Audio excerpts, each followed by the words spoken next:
So Ellie, we provided you with the apprenticeship toolkit, which had all of your assessment paperwork in to support your endpoint assessment.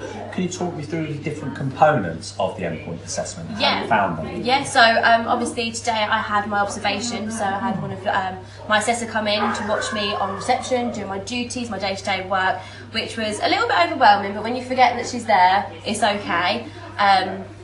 I also had to do the paperwork base of it, so I had to do a lot of writing, a lot of case studies and everything.